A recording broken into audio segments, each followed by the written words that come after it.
Hello दोस्तों, नमस्ते, प्रणाम। मैं आपकी मंजू मोहन स्वागत करती हूँ निधि मिश्रा ऑफिस। बहुत प्यारा सा विवाह गीत है, आपकी बहुत ही प्यारा सा विवाह गीत जो रात को गाया जाता है जब मंडप में जो गाया जाता है, आप लोग सुनना जरूर। आंगना बाटोरी सीता घुरवा लगावली, जामी गईले जनन के पेजी, चनना कटाई रंगा डोलिया बनाले, चलू सीता हमारे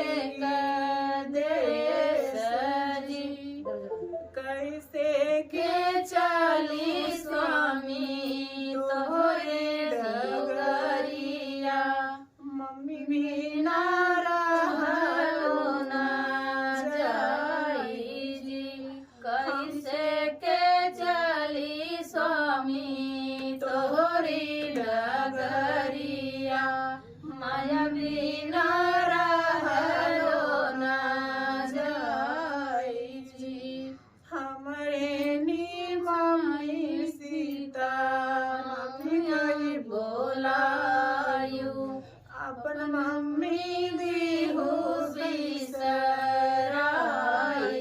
जी, हमरे निमामी सीता मम्मी कही बोलायू, अपन मम्मी दीहू बिसराई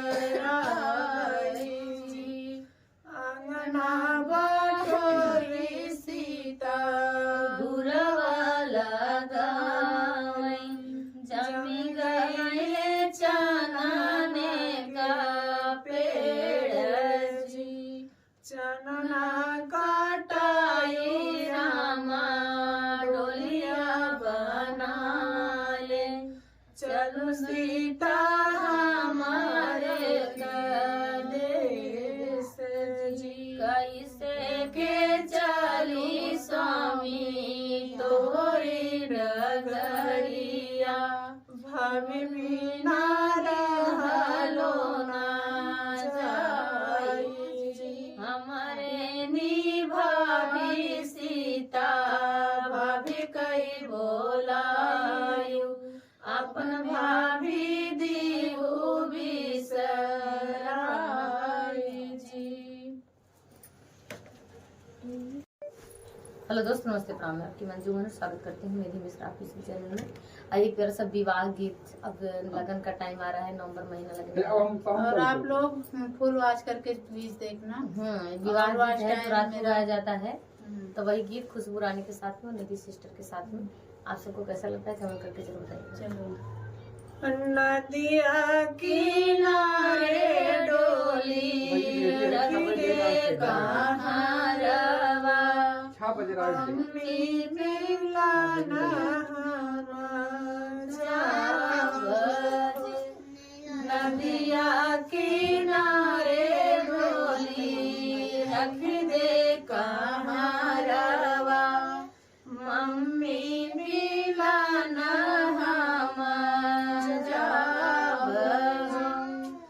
मम्मी के रोए मुरिया चरवा जाला, बपई का गलिया करे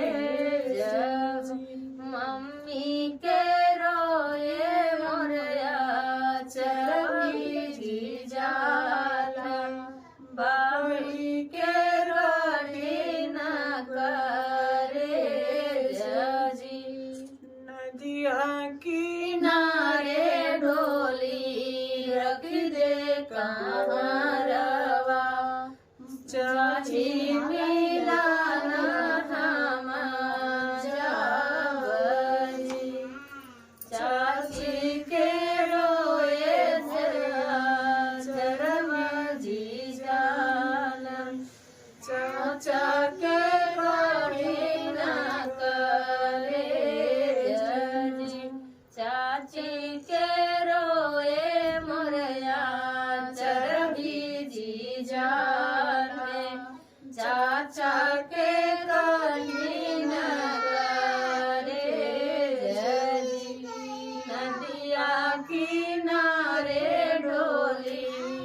भागी दे कहारवा भाभी मिलन हम जब जी। रुक जा भाभी के रोए मोर आंचल भीजी जाला भैया के कठिन करे जी।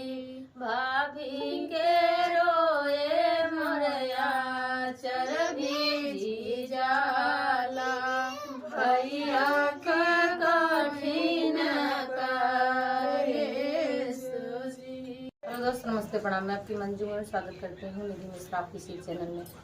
आज खुशबू रानी और निधि सिस्टर के साथ में एक प्यारा सा बहुत बच्चा दिन के गीत- बाद भेंट हुई है खुशबू दी के बहुत साथ। चतुर है। मंगलवार के मैं सोची चल किले किले गाओ। बताए थे सबको वीडियो दे दे तब हम डाला जेकर देवा होता हाँ ये लाचारी गीत है कि सुनाते हैं नहीं? आप सबको। सही बात है कि नहीं दीदी? सही बताना, सबको दे देंगे तब डालेंगे हम।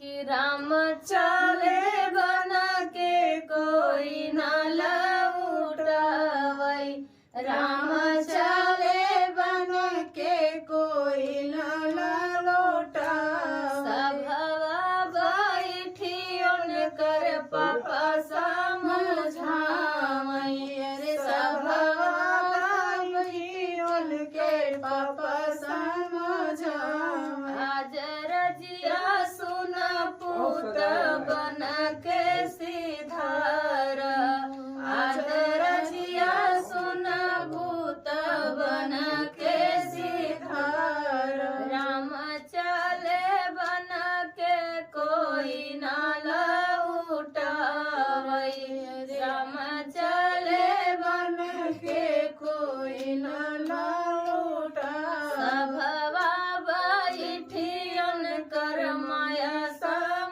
समझावई रे सभवा बैठी उनकर माया समझावई आज गोदिया सुन पूत बन के सिधार आज गोदिया सुन पूत बन के सिधार राम चले बन के कोई न लौटावई अरे राम चले बन के कोई न लौटावई बैठी उनकर भैया समझावई सभवा बैठी उनकर भैया समझावई आज जोड़वा फोरी भैया बन के सिधारा आज जोड़वा फोरी भैया बन के सिधारा राम चले बन के कोई न लौटावई। आप सबको गीत कैसा लगा जरूर